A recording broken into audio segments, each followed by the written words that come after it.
Hola, mi nombre es Rosa Isela Cruz Rosales. Soy maestra en educación especial. Trabajo en UNCAM, el Centro de Atención Múltiple José Vasconcelos, número 31, en Teotihuacán.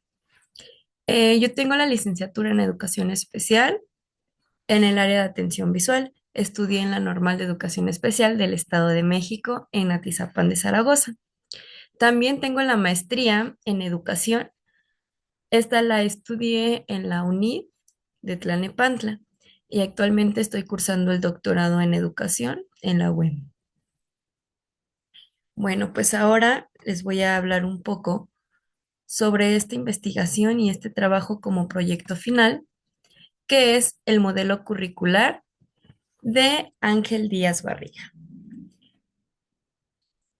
Para empezar, pues vamos a hablar un poquito sobre quién es Ángel Díaz Barriga. Es una figura muy importante en la educación debido a que es un destacado académico, es reconocido por todas sus importantes aportaciones en el campo de la educación y la investigación. Ha contribuido también significativamente en el desarrollo de la pedagogía, la formación de docentes en México y también en América Latina. No solamente pues estamos hablando de nuestro país. La formación académica de Ángel Díaz Barriga, él es licenciado en psicología en la Universidad Nacional Autónoma de México, es decir, la UNAM. Es doctor en educación en la misma institución, la UNAM. Su sólida formación académica ha sido fundamental en su trayecto profesional. En cuanto a la parte de la docencia y la investigación, también pues él es profesor de investigación. Desempeña un papel pues muy importante en la formación de nuevas generaciones de los educandos. Sus investigaciones se han centrado en temas como el currículo, la evaluación educativa y la formación docente. También es autor de muchísimos libros y artículos académicos que han contribuido justamente al avance del campo educativo. Eh, sus, sus aportaciones tienen temas relevantes para la educación contemporánea y son reconocidos en el ámbito académico. También tiene reconocimientos pues, por su destacada labor académica, ha recibido diversos reconocimientos y premios a lo largo de su trayecto. También otra de lo importante es que justamente su trabajo ha sido valorado a nivel nacional e internacional. Pues es una figura indispensable, Díaz Barriga, en el ámbito educativo. Sus aportes han dejado una huella significativa en la pedagogía contemporánea. Su dedicación a la docencia y la investigación y la formación continua la posicionan como un referente en el campo de la educación en América Latina y pues obviamente más allá, ¿no? Eh, Nos quedamos con que Díaz Barriga es experto en el campo de la educación en México. Su vasta trayectoria y valiosos aportes lo han posicionado, pues, justamente, ¿no? Como una figura destacada de lo que hoy conocemos. Es muy importante también mencionar que sus aportaciones en cuanto a la docencia o a la pedagogía va más allá del currículum y la evaluación. Eh, ha tenido muchas reflexiones y muchas propuestas justamente que se han visto reflejadas en lo que ahorita estamos trabajando, el nuevo modelo educativo, que es la escuela mexicana. Pero entonces, pues ya conociendo un poco sobre Ángel Díaz Barriga, su trayectoria que es muy amplia y que realmente no terminaríamos de abordar en momentos muy cortos, pero es muy importante reconocer y saber también de quiénes son los que participaron en este nuevo modelo educativo, ¿no? Por eso es que yo decidí que Ángel Díaz Barriga era del que yo iba a hablar sobre qué es el currículum. Todo es referente a investigaciones y trabajo de Ángel Díaz Barriga. Bueno, pues él nos dice que el currículum es la organización de parámetros que favorecen el desempeño de los estudiantes. Este currículum debe de llevar una estructura, ¿Qué estructura debe de llevar o qué es la estructura que lleva? Pues nos habla de un perfil de egresos. Estos son los rasgos deseables para que sea, para qué es lo que se aprende, con un enfoque humanista totalmente, es decir, lo que queremos que los alumnos logren al terminar su ciclo escolar, tanto por grados como pues por esta parte de niveles preescolar, primarias, secundarias, etcétera. Los contenidos y los componentes curriculares justamente es lo que se va a aprender.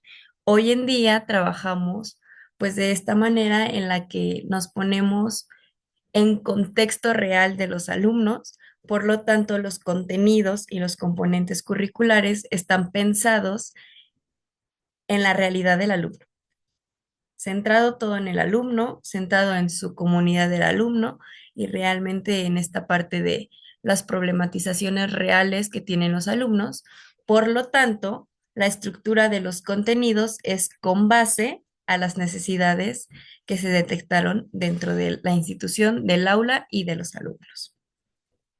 La pedagogía y los principios pedagógicos, que es el cómo y con quién se aprende.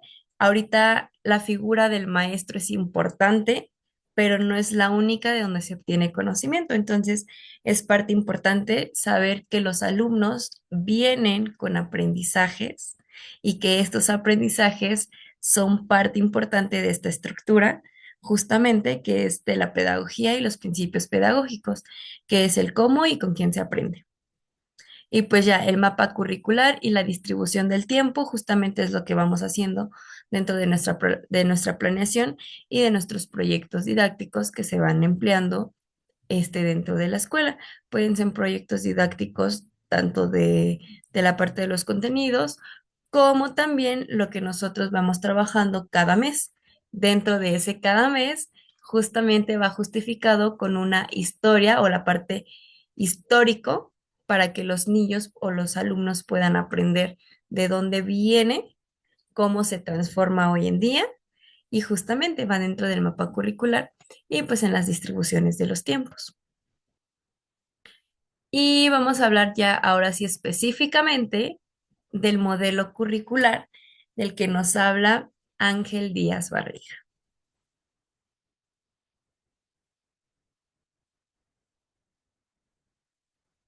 Como ya les había mencionado, Díaz Barriga es muy reconocido en esta parte fundamental de la educación, especialmente por su propuesta curricular modular que va orientada a la transformación, totalmente, ¿no? La cual se presenta justamente como una alternativa al modelo tecnológico o a la pedagogía norteamericana tradicional.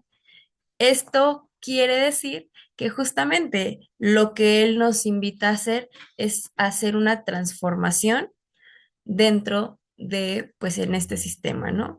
No solo se va a aprender con un lápiz, ya no se aprende con una hoja, ahora se aprende mediante los juegos, mediante los cantos, mediante muchos contextos en diferentes lugares y sobre todo también con apoyo de la tecnología, que es una de las cosas importantes que él apoya, ¿no?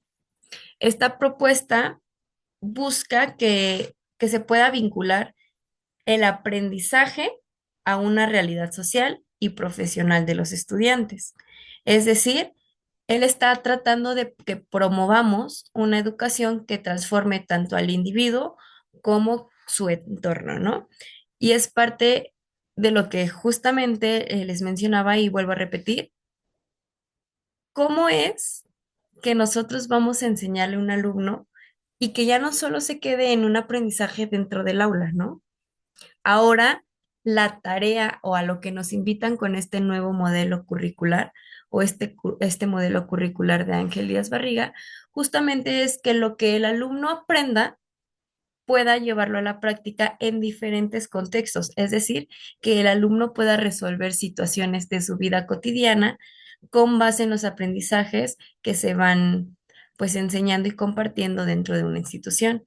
Estamos formando personas integradoras en donde sí tienen que aprender contenidos, pero también tienen que aprender habilidades sociales, habilidades tecnológicas, ahorita también con los idiomas, etcétera, ¿no?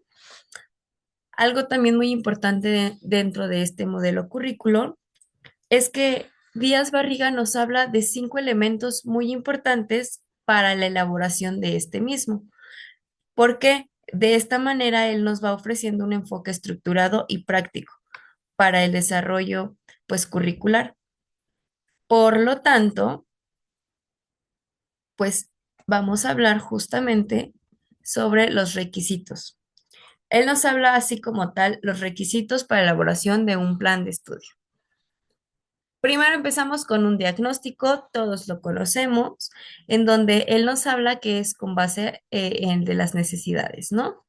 Iniciar con el proceso curricular desde un análisis de las necesidades del contexto, identificando las demandas y expectativas que tienen tanto los estudiantes como del ámbito profesional, social al que se orienta el plan de estudios. Es decir, vamos a hacer un diagnóstico tomando en cuenta todos los contextos: contexto social, contexto familiar, contexto escolar y contexto áulico. Con base en lo que se va detectando, es como hacia dónde vamos a ir determinando justamente los perfiles, los objetivos o ya pues la estructura completa de lo que vamos a abordar. En este caso también es muy importante mencionar que él nos habla de un trabajo colaborativo en donde se tiene que hacer un equipo en donde puede entrar trabajo social, puede entrar psicología, comunicación, directivos y docentes, ¿no? En este caso con el apoyo también de entrevistas hacia padres de familia para tener un contexto pues real todavía, ¿no? El segundo requisito es la determinación de perfiles y objetivos. Aquí, al establecer justamente el perfil de egreso, pues va a definir las competencias, habilidades y actitudes que se espera que los estudiantes vayan a desarrollar o logren desarrollar.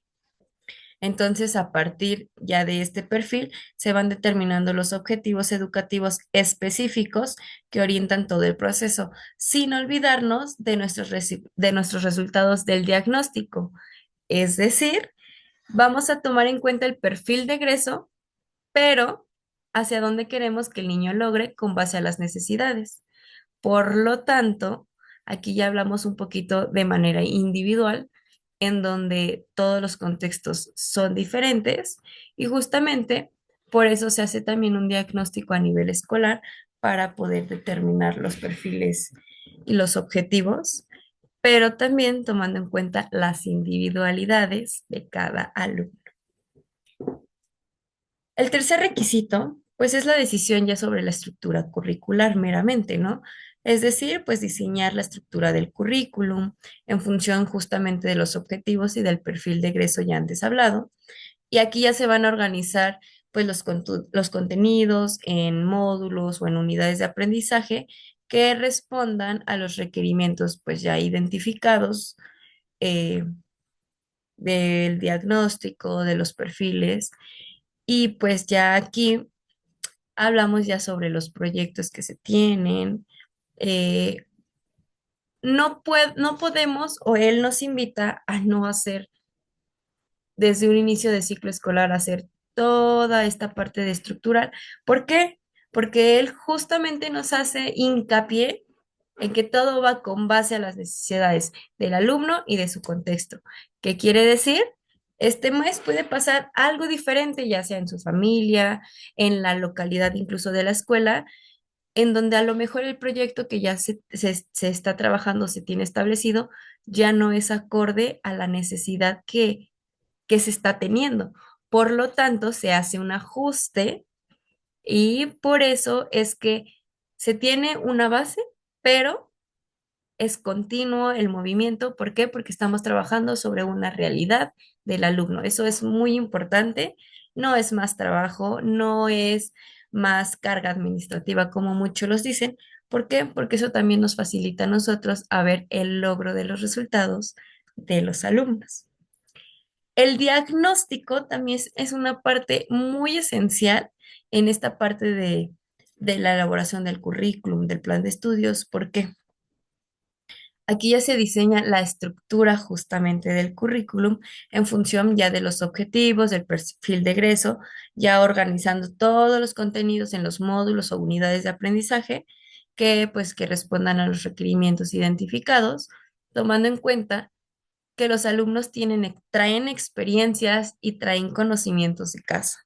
Y es muy importante hacerlos válidos y hacer saberle a los alumnos que ellos no llegan como una cajita nueva a la escuela, que ellos llegan con conocimientos previos de su casa, de su localidad, y que esos simplemente lo único que van a hacer es transformarlos, enriquecerlos y seguirlos llevando a su práctica cotidiana.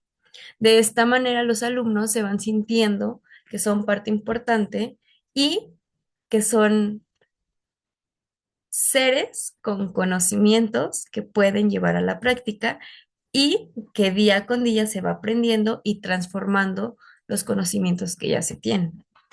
Por eso aquí también nos hacen mucho hincapié en el que esto es un enfoque totalmente humanista, ya no se trata de memorizar, ya no se trata de castigar, ya no, se trata de que entiendan el por qué y el para qué de estos contenidos. Y pues ya al final, pues es la evaluación, ¿no? La evaluación, pues ya es implementar esta parte de cómo está funcionando, eh, asegurar la relevancia y la efectividad que se está logrando dentro del aula, dentro de la escuela y por ende qué impacto se está llevando a la sociedad. ¿Por qué hablamos de la sociedad? Porque justamente, ¿no? Es lo que nosotros queremos lograr, que los alumnos no se queden solo en el aula, vayan más allá, transformar, hacer personas para la vida funcionales. Entonces, pues ya parte de la evaluación pues nos permite realizar los ajustes en función a los resultados obtenidos y de los cambios en el contexto educativo que se va realizando. Por eso pues es una evaluación continua, nos siguen invitando a esta parte de la evaluación continua que ya se estaba trabajando y ahorita pues se enriquece todavía más, ¿no? Díaz Barriga nos hace mención o nos invita justamente a poner un énfasis en la parte de la referencia histórica, porque él considera que es fundamental establecer un marco de referencia histórico sobre las prácticas profesionales. De esta manera nos invita a tener una visión que nos permita que los estudiantes comprendan el contexto histórico de su campo, lo cual enriquece su aprendizaje, les proporciona una base sólida para pues su futura práctica profesional.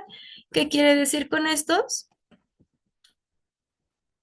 Pues simplemente que los alumnos conozcan su pasado, que conozcan de dónde vienen gran parte de lo que hoy en día vivimos, cómo ha sido la transformación a lo largo del tiempo y que los lleve a hacer una conciencia del por qué también es importante seguir aprendiendo. ¿Por qué? Porque día con día va a haber una transformación y es importante tener justamente este referente histórico para que los alumnos puedan ir identificando esta parte de la importancia y la relevancia que tiene tener una visión globalizada de todo lo que ocurre a nivel estatal, a nivel nacional e incluso a nivel mundial, ¿no? Que también tiene un gran impacto. Un componente muy importante también que fue de mucha importancia para mí el poder compartirlos en este espacio son los análisis de las cartas descriptivas. Muy pocas veces nos ponemos a pensar qué impacto puede tener las cartas descriptivas. Bueno, pues esta parte de las cartas descriptivas nos hablan de componentes. En cuanto al análisis de las cartas descriptivas, Díaz pues nos propone cuatro componentes muy esenciales que yo sé que ya los conocen, pero justamente no. Lo hacemos, pero no estamos conscientes nosotros como docentes cómo llamarle o qué es lo que estoy haciendo con mi trabajo. Es esto, las cartas descriptivas, ¿no? Ya Díaz Barriga le pone un nombre a lo que ya tenía un nombre, simplemente en el nuevo modelo educativo, la escuela mexicana también nos sigue haciendo esta invitación con las cartas descriptivas, ¿no? Entonces, pues los cuatro componentes de los que Díaz Barriga nos hablan, pues primero es la especificación de los objetivos. ¿Qué quiere decir? Pues que tenemos que definir con claridad los objetivos de aprendizaje. Desde ahí, si no tenemos un objetivo claro de aprendizaje, toda nuestra estructura de cómo vamos a impartir o a enseñar, o incluso el qué, va a estar descontextualizada y sin ninguna razón de ser. Entonces, por eso nos hace hincapié de hacer muy específicos estos objetivos, definirlos, y esto nos va a permitir orientar y enfocar el proceso educativo, pues ya hacia metas más específicas y más concretas, y sobre todo a una meta real de los estudiantes. Pues el segundo componente es la evaluación previa. ¿Esto en qué es? Pues consiste simplemente en evaluar los conocimientos y habilidades que los estudiantes poseen antes de iniciar el aprendizaje. ¿Esto a qué nos va a ayudar? Pues adaptar los contenidos y actividades según sus necesidades, según sus habilidades y según sus áreas de oportunidad también. La enseñanza es nuestro tercer componente del que nos habla. Aquí ya incluyen las estrategias, las metodologías, eh, el apoyo entre padres de familia, con apoyo más bien de padres de familia, un equipo multidisciplinario. Entonces, todo esto va a ser un conjunto que nos va a facilitar el aprendizaje de los estudiantes. Aquí también nos hace una invitación como a docentes a seguirnos preparando. Hablamos mucho que los alumnos diario aprenden algo nuevo, se tienen que preparar, nosotros también. Y nos hace una invitación justamente a tener este aprendizaje continuo porque estamos hablando de contextos reales. Y como ayer pudo pasar algo en donde la tecnología era muy importante, como mañana puede dar un giro totalmente inesperado. Pasó en la pandemia, en donde pues muchos profesionales no utilizábamos las redes sociales, no utilizábamos las tecnologías. Entonces, ¿qué pasó? Nos tuvimos que ir a adaptarnos a aprender para enseñar a aprender a los alumnos. Entonces, pues por eso nos hace hincapié mucho en esta parte de la enseñanza, sobre todo en las estrategias y metodologías, ¿no?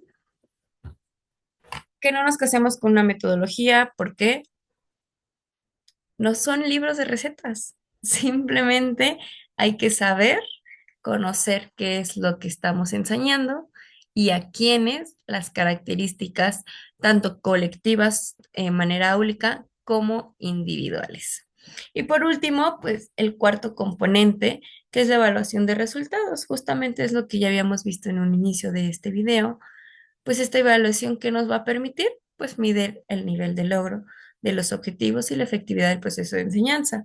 Cabe resaltar que la evaluación de resultados no solo es para darle una calificación al niño, no solo es para darle una calificación al joven, al alumno, no, es para hacer una evaluación de lo que se logró. Recordamos que el aprendizaje es en conjunto, qué cosas yo como maestra tengo que cambiar para así poder mejorar, ¿no? También nos lleva a una reflexión, ¿por qué este niño o tantos alumnos no aprendieron de este tema, esta situación? Bueno, a lo mejor no es que ellos no lo hayan aprendido, a lo mejor es que yo como maestro no supe cómo enseñarles esa parte. Entonces ahí entra la evaluación de resultados, justamente, los resultados. Entonces se evalúa el apoyo de padres de familia, se evalúa estrategias, metodologías, trabajo del docente, enseñanza del docente,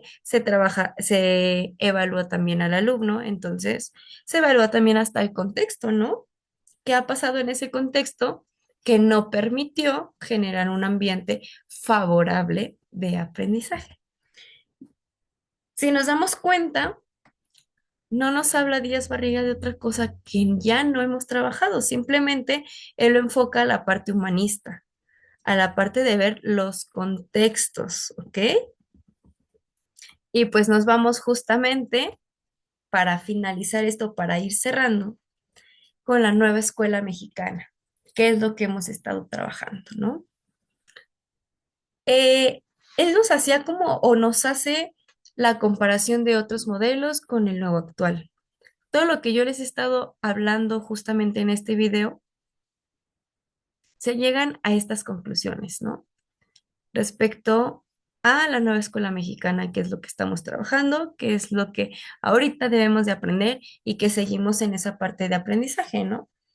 Él nos dice que mientras los otros planes de estudio les preocupaba mucho que el niño aprendiera conocimientos, pero no o sea, pero solo saber conocimientos.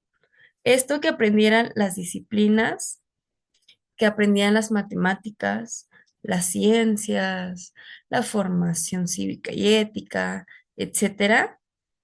Con este plan de estudios, lo que se plantea o lo que se pretende lograr es que se tome en cuenta el entorno donde vive el alumno, pero no un entorno general de esto es Estado de México, esto es República Mexicana, no.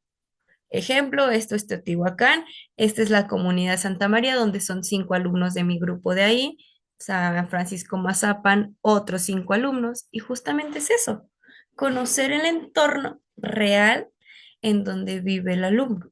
Gracias a los proyectos también que se nos invita a trabajar y que van de la mano todos, eso también nos ayuda a poder hacer salidas didácticas en donde los niños también puedan salir y conocer a su comunidad, ¿no?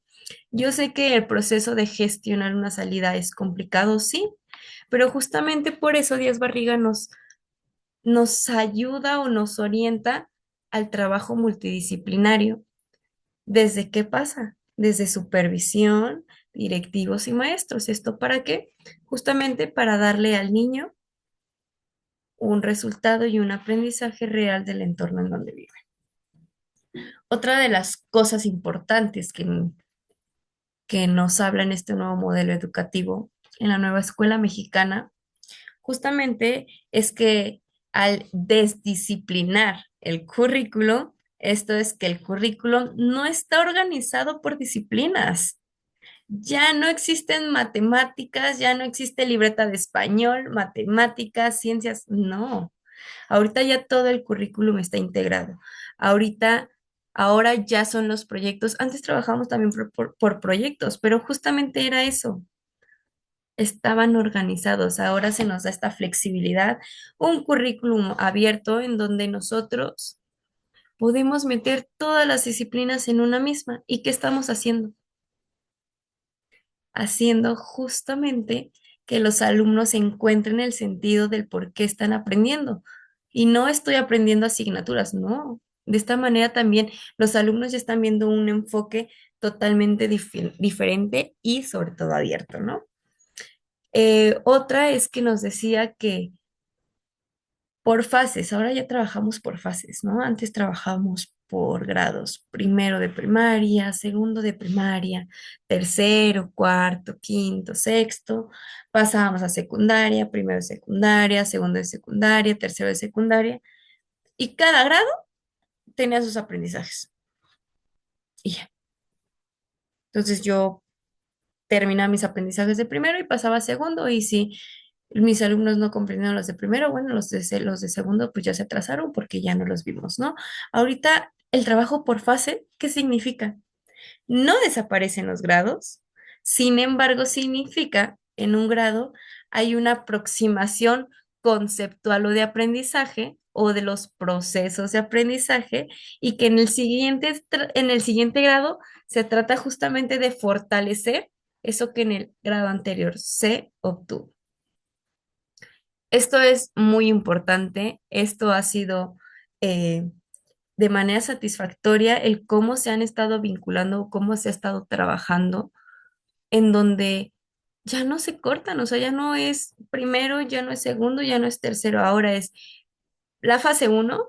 Entonces, ¿qué grados involucra la fase uno? Pero no es porque se quieran involucrar, es porque realmente también están tomando en cuenta las partes de las edades de los alumnos, algo que en los otros modelos curriculares dejaban un poco de lado. ahora no, ahora entienden que todo es gradual totalmente y que van a llegar a obtener un resultado. Por eso es que ahora esta parte de las fases se involucra de esta manera. Y pues por último, y para cerrar con este tema, que es muy amplio y yo sé que ustedes también tendrán muchos comentarios a favor, en contra, y esto es lo bonito y lo importante, ¿no? El compartir nuestros conocimientos y ver, bueno, a mí me gustó Ángel Díaz Barriga, pero hay otros muchos doctores, investigadores, que nos hablan también sobre la escuela mexicana y que también tuvieron aportes dentro de ella, ¿no? Y cómo se está visualizando o comprendiendo la nueva escuela mexicana. Pero bueno, pues para cerrar, es algo muy importante que desde siempre un maestro ha trabajado con él y lo seguiremos trabajando porque es la base primordial, pues, de todo esto, ¿no? De la educación. Y es el tercero constitucional. ¿Qué establece este? Pues establece que la educación es una obligación y un derecho de los niños, niñas y adolescentes. Entonces, pues de alguna forma se está atendiendo pues ese derecho. No de alguna forma, más bien sí se está atendiendo ese derecho, pero que la educación debe respetar la dignidad humana y se está atendiendo el proceso justamente de la dignidad humana, pero también establece que la educación debe de respetar la diversidad que hay en este país y este proyecto fundamental hacia dónde va dirigido o está construido para respetar la diversidad. Y no hablamos solamente en la parte de gustos, preferencias, no. La diversidad e individualidad de cada ser humano. Antes decíamos, me acuerdo mucho y con esto cierro, el decir, es que todos somos iguales. Hacían hincapié, por ejemplo, a las personas con discapacidad. No se sientan menos, no esto, no lo otro, todos somos iguales. Y era un discurso político. Ahorita con este enfoque humanístico, humano, en donde también te ponen a pensar y dices, ¿realmente somos iguales? Yo no soy igual a mi hermano y eso que vivimos juntos y traemos la misma enseñanza de nuestros papás. Y aquí es cuando nos damos cuenta que no es que todos seamos iguales, solamente fue un discurso político. Si reflexionamos y nos vamos a esta parte donde nos llevan este escuela mexicana, vamos a ver el contexto. Ningún contexto es igual. Cada casa es diferente, pero en esa casa hay individuos totalmente diferentes, entonces cada casita va a ser diferente. Entonces todos ellos nos reunimos en otro contexto que es la escuela, pues todos somos diferentes. Todos tenemos diferentes formas de pensar, todos tenemos diferentes formas de sentir, de pensar, de amar, de lo que ustedes quieran. Entonces, de ninguna manera somos iguales. Entonces es por eso que hacen énfasis a este tercero constitucional, donde no se cambia, porque la educación sigue siendo la obligación y el derecho del niño, pero hacia donde nos lleva justamente hacia el respeto a la diversidad. Bueno, pues esta es mi aportación. Sí fue como el proyecto final de nuestra materia, pero es esta parte de tener que estar construyendo también nuestro proceso educativo ya como profesionales. Eh, Espero y haya servido esta aportación para a quien tenga alcance y, y pues nada, seguimos abiertos al aprendizaje y a esta parte de seguir utilizando las tecnologías también y seguir aprendiendo, porque es esto, aprender desde un enfoque humanístico. Bueno, pues fue un gusto y les repito mi nombre, Rosa Isela Cruz Rosales, y pues sería todo.